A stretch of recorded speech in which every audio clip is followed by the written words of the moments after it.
বন্ধুর মুখ ফাঁস।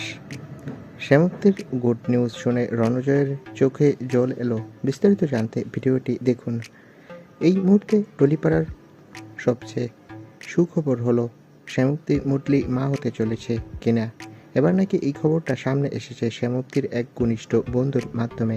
আড্ডার মাঝখানে নাকি তিনি হঠাৎ বলে ফেলেছেন শ্যামক্তি এখন নিজেকে অনেক আগলে রাখছে। আর এই কথার পর থেকেই গুঞ্জন আরও জোরালো। শোনা যাচ্ছে রণজয় বিষ্ণু নাকি খবরটা জানার পর ভীষণ আবেগপ্রবণ হয়ে পড়েছিল। ঘনিষ্ঠ একজন বলছেন রণজয় শুধু খুশি না, ওর চোখে আনন্দের জলও দেখা গেছে। সাম্প্রতিক সময়ে শ্যামক্তির শুটিং শিডিউলও নাকি আগের তুলনায় কমেছে। তিনি এখন বেশি বিশ্রাম নিচ্ছেন এবং নিজের স্বাস্থ্যের দিকে বিশেষ নজর দিচ্ছে।